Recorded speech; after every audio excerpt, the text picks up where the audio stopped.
Terima kasih. Assalamualaikum warahmatullahi wabarakatuh.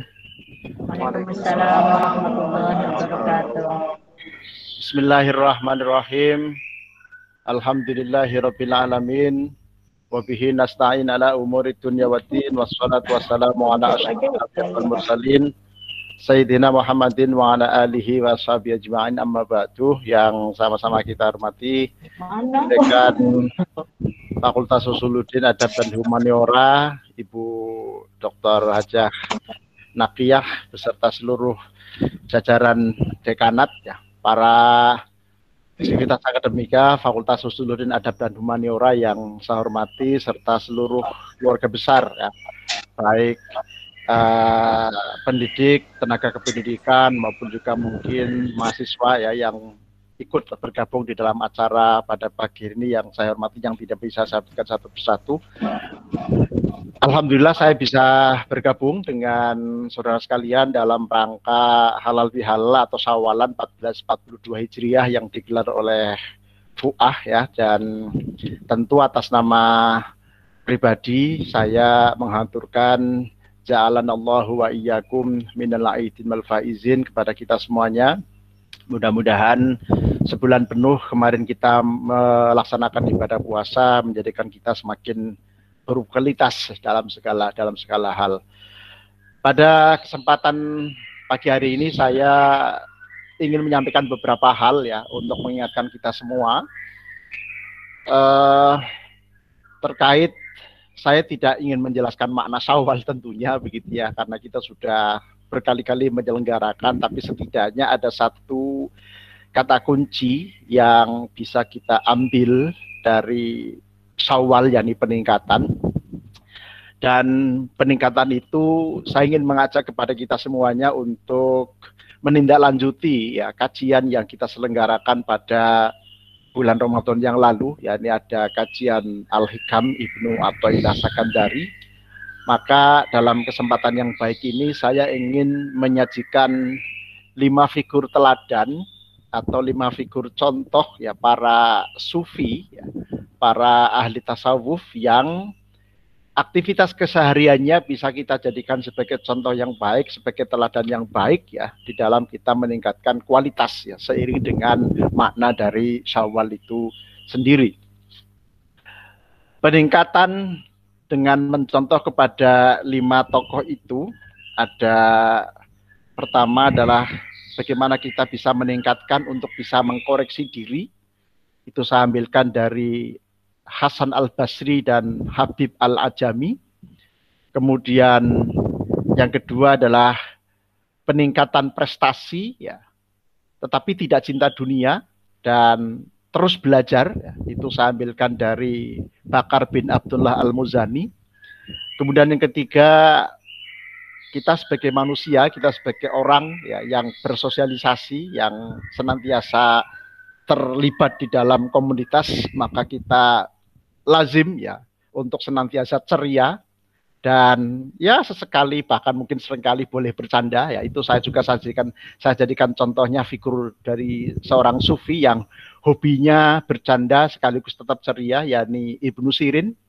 Kemudian yang keempat, kita senantiasa harus bisa meningkatkan tawaduan kita atau rasa tawadu kita atau rendah hati kita dengan mengambil contoh pada Amr bin Sarahil Asy-Sya'bi.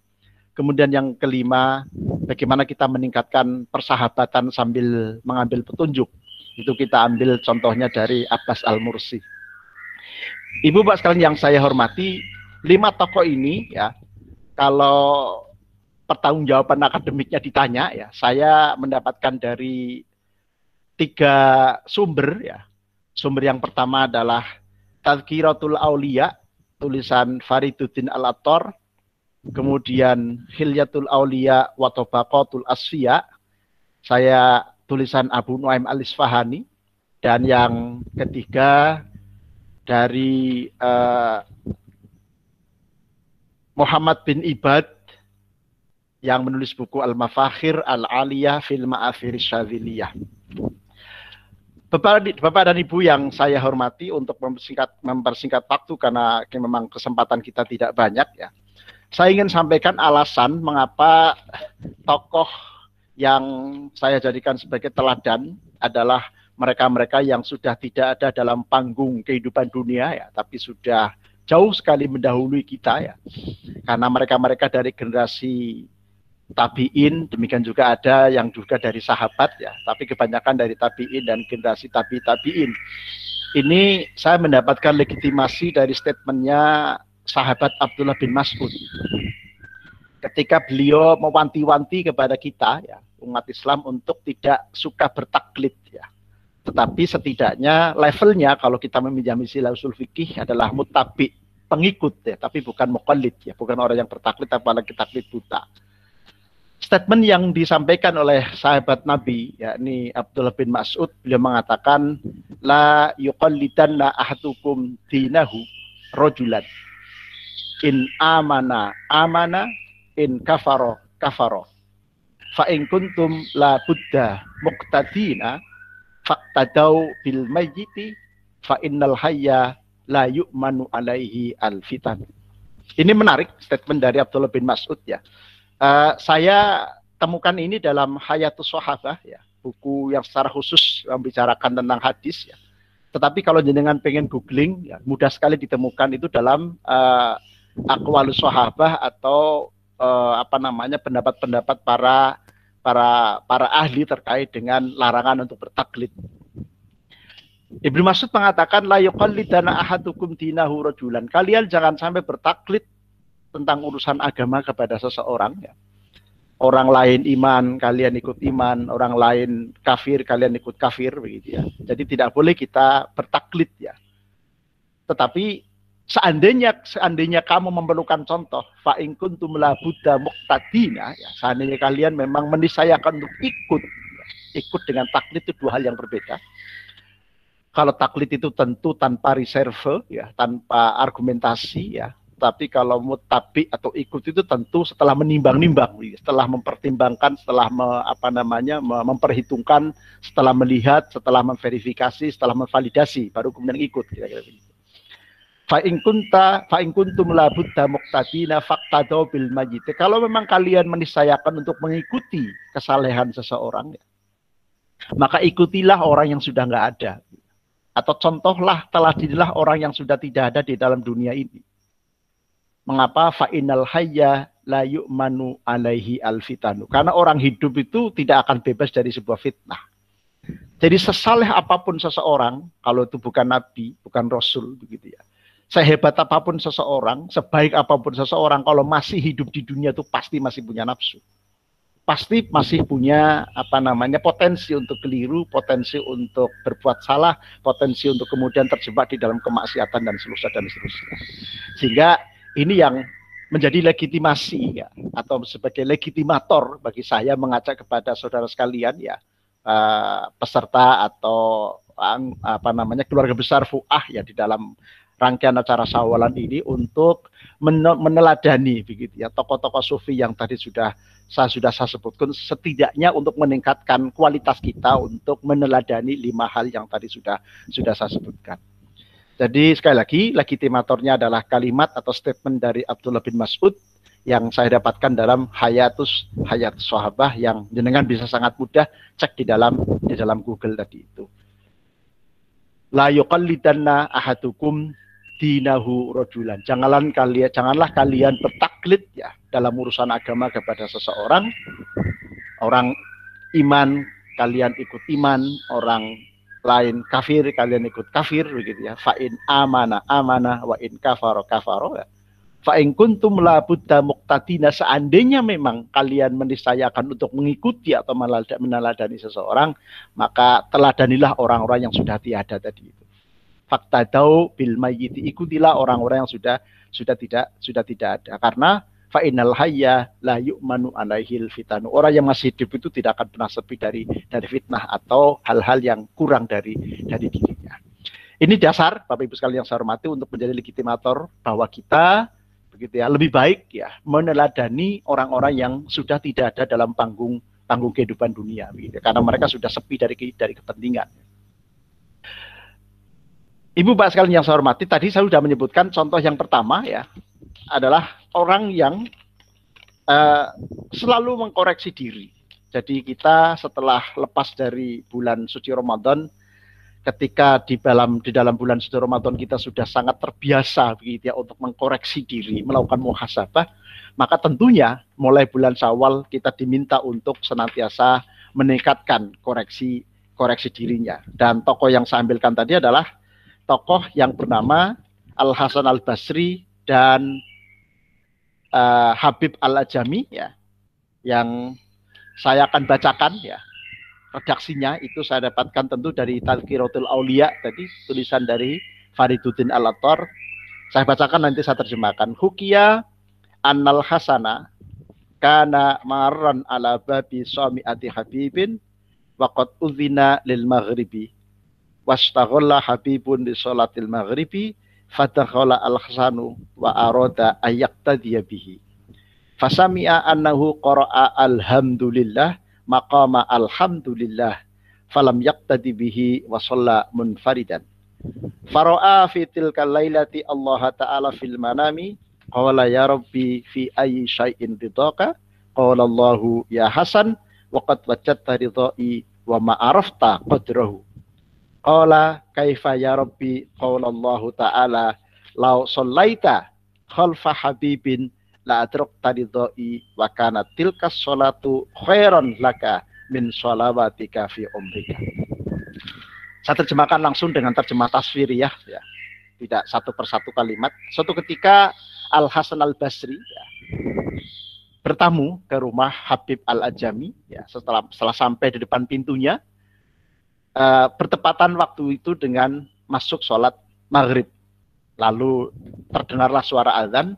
Dan Habib Al-Ajami sebagai tuan rumah tentu sudah mempersiapkan diri ingin sholat maghrib. Lalu sholatlah dia, kemudian Al-Hasan Al-Basri masuk dan hendak makmum kepada Habib Al-Ajami. Apa yang terjadi ketika Al-Hasan Al-Basri sudah mau sholat makmum dari sholatnya Habib Al-Ajami, tiba-tiba bacaan Habib Al-Ajami ini tidak fasih. Karena membaca Alhamdulillahi Rabbil Alamin, alhamdulillah dibaca alhamdu. Jadi bukan ha tapi ha. Melihat calon imamnya ini tidak fasih, kemudian muncul ujub atau muncul takabur ya dalam diri Al Hasan Al Basri. Masa saya orang yang makomnya lebih tinggi kewaliannya harus makmum kepada orang yang bacaannya tidak fasih. Lalu Habib Al Ajami sholat terus tentunya karena sudah sholat duluan. Dan Al Hasan Al Basri kemudian sholat sendirian, tidak lagi makmum kepada Habib Al Ajami. Malamnya beliau bermimpi ya, seolah-olah dalam mimpinya itu ketemu dengan Allah ya, ini kan kisah sufi begitu ya. Kemudian dalam mimpi itu Al Hasan Al Basri berdialog dengan Allah, ya Allah, seberapa besarkah derajat atau makom saya di hadapanmu, kira-kira begitu. Seberapa banyakkah ridhomu yang sudah engkau curahkan kepadaku, kira-kira begitu. Maka Allah kemudian memberikan informasi, seandainya aku sudah memberikan ridho, cuman sayangnya kamu tidak tahu dan tidak nyadar. Lalu Al Hasan Al Basri kembali bertanya, ya Allah, di manakah ketidaktahuan saya? Kemudian Allah memberikan informasi, kamu tadi tidak jadi makmum kepada Habib Al Ajami. Seandainya kamu tadi makmum kepada Habib Al Ajami, niscaya sholat kamu yang menjadi makmum Habib Al Ajami itu, sholat maghrib saja, itu jauh lebih baik dibandingkan sholat selama hidup kamu. Maknanya apa, ibu bapak sekalian yang saya hormati? Dari kisah sufi ini, kaum sufi itu mendapatkan teguran, kira-kira begitu. Yang ini bisa kita contoh, bisa kita teladani tadi, bahwa kita tidak boleh memiliki rasa takabur, memiliki rasa lebih dari orang lain, lebih hebat dari orang lain. Bahwa benar begitu ya, aturan di dalam fikih bahwa orang yang boleh menjadi imam adalah mereka yang lebih akbarusin misalnya, lebih tua, lebih alim, lebih fasih bacaannya, itu benar. Tetapi dalam kasus Al Hasan Al Basri dengan Habib Al Ajami ini ya, ternyata yang dipersoalkan adalah persoalan ujubnya atau takaburnya tadi, karena merasa dirinya lebih hebat dari orang lain. Sehingga spirit Ramadan ya, mari kita jadikan sebagai teladan, mari kita jadikan sebagai wahana atau wasilah kita mengkoreksi diri agar kemudian kita tidak mudah terjebak menganggap diri kita lebih hebat dari orang lain. Ini contoh yang pertama, teladan yang pertama. Teladan yang kedua adalah orang itu kaya, begitu ya. Jadi ada tokoh sufi yang kaya raya, bahkan digambarkan ya dalam Khilyatul Aulia, bajunya itu harganya kalau sekarang itu ratusan juta, kira-kira begitu ya. Tasnya mereknya apa, begitu, sepatunya mereknya apa, kira-kira begitu. Banyak sekali urian-urian yang menunjukkan bahwa tokoh ini sangat kaya raya, tetapi di tengah-tengah kekayaannya, di tengah-tengah status sosialnya yang kaya raya ini senantiasa ya bergaul dengan orang-orang kecil, bergaul dengan orang-orang miskin, kemudian mampu membahagiakan orang-orang miskin, dan senantiasa kemudian tidak pernah puas untuk senantiasa belajar. Tokoh itu bernama Bakar bin Abdullah Al-Muzani. Saya bacakan ya di dalam bukunya ini. Ya. Jadi kanat qimatu thiyabi Bakar bin Abdullah Al-Muzani arba'atu alafin wa kana yujalisul fuqara wal masakin yuhaddithum yaqulu innahu yu'jibuhum dzalika. Jadi pakaian yang dikenakan oleh Bakar ibn Abdullah Al-Muzani ternyata harganya ya kalau dalam bahasa kita sekarang ratusan juta lah kira-kira. Tapi kesehariannya justru bergaul dengan orang-orang kecil untuk melindungi, untuk berbagi kepada mereka-mereka yang membutuhkan. Dan senantiasa belajar karena dalam kehidupan kesehariannya tadi ketika dia bergaul dengan masyarakat, bergaul dengan halayak katakanlah begitu, tentu beberapa kali ketemu dengan tokoh, ketemu dengan orang yang ternyata ilmunya lebih banyak, bertemu dengan orang yang ternyata pengalamannya lebih banyak. Dari spirit yang dia bangun adalah senantiasa belajar, tidak pernah kemudian merasa cukup dalam hal pengetahuan untuk bisa diaplikasikan dalam kehidupan sehari-hari. Spirit Syawal menurut saya yang kedua ini, ketika kita meniru, ketika kita mengikuti, ketika kita meneladani ya tokoh sufi Bakar Al-Muzani ini sebagai insan akademik ya, sebagai masyarakat kampus katakanlah begitu, sebagai para ilmuwan, maka tentu kita tidak boleh merasa cukup dengan ilmu pengetahuan yang kita miliki. Harus ada ya peningkatan-peningkatan, strategi-strategi yang bisa kita lakukan bersama agar kemudian ilmu kita makin bertambah, karya kita makin banyak, pengabdian kita makin banyak, sekaligus juga kontribusi kita bagi peradaban juga makin terlihat. Ini yang kedua, Ibu Bapak sekalian yang saya hormati. Kemudian yang ketiga, ternyata hidup itu juga harus dipenuhi ya, atau diselingi, jangan dipenuhi dengan canda begitu ya. Jangan kemudian terlalu serius ya. Sesekali bercanda atau mungkin juga sering juga nggak apa-apa, asalkan tidak kelewatan ya. Demikian juga di samping juga canda ya, hidup juga harus dihiasi dengan keceriaan. Karena kalau kita tidak ceria, kita suntuk, kita kemudian memiliki sikap mental yang kurang happy kira-kira begitu, maka tentu akan merasa terbebani dengan banyak hal. Tugas-tugas yang semestinya tidak terlalu berat kita anggap menjadi berat karena kondisi batin kita tidak stabil. Oleh karena itu, tokoh sufi yang ketiga yang saya ambilkan sebagai teladan adalah orang yang ceria sekaligus pecanda, yakni Ibnu Sirin. Saya bacakan gitu ya. Kana Ibnu Sirin rubama dohika hatta yastalqi wa yamudari jilaihi. Jadi seorang tokoh bernama Ibnu Sirin itu tertawa ya hingga terlentang dan kakinya itu diselonjorkan, itu saking happy-nya lah kira-kira begitu ya. Jadi seorang sufi ternyata tidak menghalangi untuk riang, ya untuk gembira, sekaligus juga humoris lah katakanlah begitu ya. Nah ini saya kira juga penting bagaimana kemudian di dalam kita menyelami kehidupan kita sehari-hari sebagai pendidik ya, sebagai ilmuwan katakanlah begitu, maka tentu keceriaan sekaligus juga sense of humor ini dari penting dalam bagian kehidupan kita sehari-hari. Kemudian yang keempat ya, teladan yang keempat adalah teladan tentang ketawaduan. Mengapa tawadu itu penting? Karena tawadu adalah nilai yang tidak pernah bisa dilepaskan dari karakter seorang ilmuwan muslim katakanlah begitu. Jadi setahu saya di dalam peradaban keilmuan keislaman, intelektual muslim katakanlah begitu tidak pernah memisahkan antara penyatuan intelektualitas dengan moralitas. Mereka memiliki intelektualitas yang luar biasa sekaligus juga moralitas yang sangat luar biasa. Artinya ada equilibrium, ada keseimbangan ya antara dimensi intelektual sekaligus dimensi moral. Lah oleh karena itu dimensi moral yang kemudian bisa kita teladani adalah ketawaduan atau rasa rendah hati. Salah satu contohnya adalah masih di Abu Bakar Al-Muzani. Beliau berkata begini, Kana Bakar ibni Abdullah idza ra'a syaikhan qala hadza khairun minni abadallaha qabli wa idza ra'a syaban qala hadza khairun minni irtakabtu minadz-dzunubi aktsara mimma irtakaba. Jadi seorang sufi ya yang direpresentasikan oleh Abu Bakar Al-Muzani ini, ketika dia bertemu dengan orang muda, orang yang lebih tua, maka beliau menghormati orang yang lebih tua. Mengapa? Karena orang tua itu telah beribadah kepada Allah lebih banyak daripada ibadah yang sudah saya lakukan. Sebaliknya kalau ketemu dengan orang muda, juga menghormati orang muda. Karena apa? Orang muda ini dosanya lebih sedikit daripada dosa yang sudah saya lakukan. Jadi kalau seandainya kita mencontoh ya Abu Bakar bin Al-Muzani tadi itu sebagai representasi orang yang senantiasa menempatkan diri ya secara proporsional tadi di hadapan orang tua, memuji orang tua karena baginya orang tua ini telah lebih banyak ibadahnya kepada Allah, dan di hadapan orang muda pun mengapresiasi orang-orang muda, husnudzonnya karena orang muda ini dosanya lebih sedikit daripada dosa yang dia lakukan.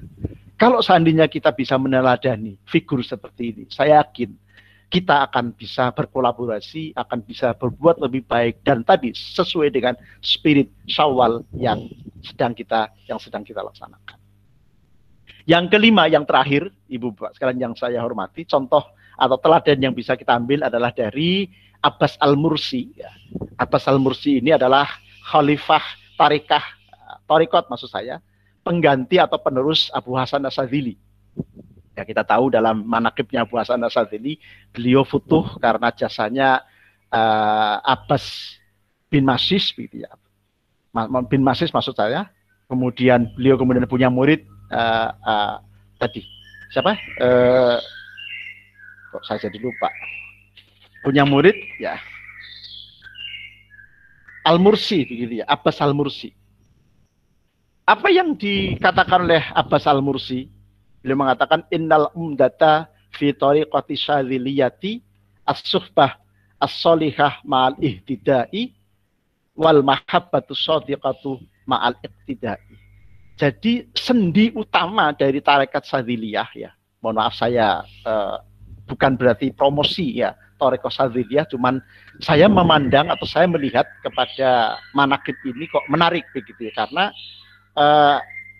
ada dua kunci yang menjadi dasar ajaran Syadziliyah, di mana ajaran Syadziliyah yang kedua ini adalah bersahabat yang baik, sekaligus dengan persahabatan itu akan mendatangkan hidayah, kira-kira begitu, akan mendatangkan petunjuk, sekaligus juga cinta yang benar ya, al-mahabbah as-shadiqah, cinta yang benar ya, sekaligus untuk bisa mendapatkan dari percintaan yang benar itu atau rasa cinta yang benar itu akan mendapatkan pertolongan. Jadi pengertiannya begini, di dalam pengkajian Al-Hikam di Ramadan yang lalu ya, kan kita di hikmah yang ke-35 saya masih ingat kata begitu ya, kita diminta untuk bersahabat dengan orang-orang yang baik kan begitu ya, jangan bersahabat dengan orang yang alim yang justru menuruti hawa nafsu, sampai ada kalimat li antas haba jahilan la yardo an nafsihi khairun min antashaba aliman yardo an nafsihi. Saya masih ingat ya. Jadi bahwa sesungguhnya bersahabat dengan orang yang bodoh tapi tidak menuruti hawa nafsu itu jauh lebih baik daripada bersahabat dengan orang alim tapi justru senantiasa menuruti hawa nafsu.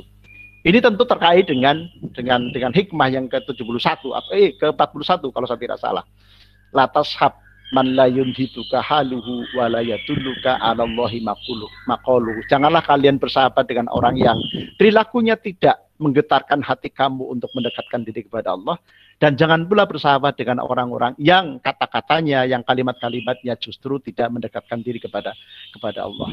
Jadi kalau kita berkaca kepada Hikam, Al-Hikam Ibnu Athaillah Sakandari, kemudian kita kaitkan dengan manaqibnya Abu Hasan Asyadzili, di mana tadi adalah kalimatnya Abbas Al-Mursi tadi, Innal umdata fi tariqati sadziliyati as-suhbatu sholihatu ma'al ihtidai wal mahabbatu shadiqati ma'al iqtidai tadi. Bahwa prinsip daripada ajaran tarikatnya Sadziliyah adalah bersahabat yang baik begitu ya untuk mendapatkan petunjuk. Jadi kalau kita sebagai sivitas akademika tadi dalam rangka spirit sawal untuk meningkatkan kualitas diri kita, maka tentu bagaimana kita bisa berkolaborasi, bisa membentuk sebuah tim, kerja tim untuk melakukan riset-riset kolaboratif misalnya, atau untuk melakukan publikasi bersama misalnya sesama ilmuwan yang sejawat atau yang serumpun keahliannya, maka tentu ini menjadi sesuatu yang sangat baik. Jadi menurut saya begitu ya, kalau kita berkaca kepada Abbas al-Mursi tadi, Abbas al-Mursi sedang mengajarkan kepada kita bagaimana kita memiliki kolektivitas. Bagaimana kita mampu mengumpulkan keahlian-keahlian yang sifatnya kolektif. Karena tidak saatnya lagi atau bukan saatnya lagi menurut saya kita punya ananiah. Bukan saatnya lagi dalam peradaban modern ini kemudian kita ada ahli segala-galanya. Tidak mungkin. Kita tidak mungkin menjadi seorang spesialis sendirian. Tapi kita akan bisa kuat kalau kita menjadi spesialis yang sifatnya kolektif dan kolegial. Nah oleh karena itu, Bapak Ibu yang saya hormati, dengan segala kerendahan hati, saya mengajak kepada kita sekalian dari 5 teladan para sufi tadi ya. Baik bagaimana kita bisa mengkoreksi diri tadi itu, kemudian bagaimana kita tetap optimis dalam kehidupan duniawi ya. Ya kita dianugerahi materi misalnya yang berkecukupan ya. Kita tidak usah kemudian risau ya, karena justru dengan kita berkecukupan kita bisa banyak berbuat kebaikan kira-kira begitu. Kemudian harus senantiasa belajar. Kemudian yang ketiga, kita juga dalam hidup harus ya banyak intermesonya lah begitu ya. Canda, ceria, agar kemudian hidup itu tidak kusut ya. Hidup itu kemudian tidak kaku. Hidup tidak hanya hitam dan putih, tapi banyak intermeso, banyak ceria, banyak canda yang bisa kita ciptakan sehingga kita memiliki sense of humor yang baik, dan humor itu juga sehat kira-kira begitu. Dan itu contohnya dari tokoh-tokoh sufi tadi. Kemudian yang keempat, kita juga harus bisa merawat tawaduk kita dan memperbaiki tawaduk kita. Lalu yang kelima, kita bersahabat dengan orang-orang yang baik, sekaligus juga dari persahabatan yang baik itu kita akan bisa mendapatkan teladan, bisa mendapatkan nilai-nilai positif, sekaligus energi-energi positif di dalam rangka peningkatan kualitas kita sebagai pendidik maupun tenaga kependidikan, maupun juga insan akademik di IAIN Purwokerto ya, atau di FUAH secara khusus begitu ya, untuk kemudian kita bisa mengembangkan keilmuan kita bersama-sama di masa-masa yang akan datang. Saya kira ini Bapak Ibu sekalian yang saya hormati, 30 menit saya sudah bicara, mudah-mudahan ada hikmahnya, dan sekali lagi bentuk pertanggungjawaban akademik dari apa yang tadi saya sampaikan. Saya merujuk kepada Tazkiratul Aulia Fariduddin Al-Attar tadi. Kemudian yang kedua, Khilyatul Aulia wa Tabaqatul Asfiya Abu Nu'aim Al-Isfahani. Kemudian yang ketiga adalah Al-Mafakhir Al-Aliyah fil Ma'afiri Syadziliyah. Lalu yang keempat tentu adalah yang sudah kita kaji kemarin pada bulan Ramadan, yakni Al-Hikam Ibnu Athaillah As-Sakandari. Dan satu lagi, Hayatus Sahabah yang saya sebut tadi di awal sebagai legitimator, bahwa Ibnu Mas'ud mengajarkan kepada kita, kalau mau ikut kalau mau mencontoh figur, contohlah figur orang-orang yang sudah tiada, karena mereka memang layak untuk diteladani karena sudah tidak punya kepentingan apapun.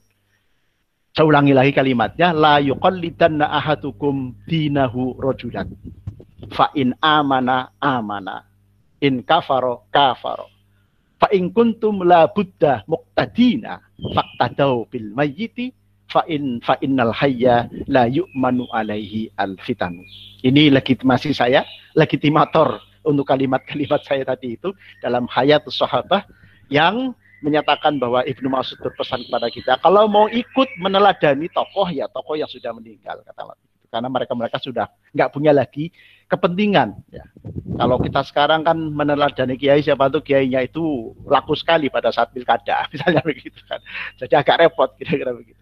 Mudah-mudahan ini menjadi bahan koreksi kita bersama, ya menjadi bahan kita melakukan evaluasi diri ya pada bulan Syawal sebagai bulan peningkatan, dan peningkatan tersebut setidaknya dengan mencontoh pada 5 figur sufi yang tadi saya sebutkan ya. Mudah-mudahan kita bisa meningkatkan cara kita bagaimana kita mengevaluasi diri, bisa meningkatkan senantiasa spirit untuk senantiasa belajar. Kemudian yang ketiga juga sense of humor kita juga bisa kita tingkatkan. Kemudian yang keempat, rasa tawadu kita juga bisa kita tingkatkan. Dan yang terakhir, yang kelima, bagaimana persahabatan yang indah, begitu ya. Sekaligus kecintaan yang tulus ya, di dalam konteks kolektivitas dan peningkatan kualitas diri bisa kita wujudkan dalam kehidupan kita sehari-hari. Demikian yang bisa saya sampaikan, kurang lebih yang mohon maaf. Sekali lagi, taqabbalallahu minna wa minkum, taqabbal ya karim. Wallahul muwaffiq ila aqwamit thoriq. Assalamualaikum warahmatullahi wabarakatuh.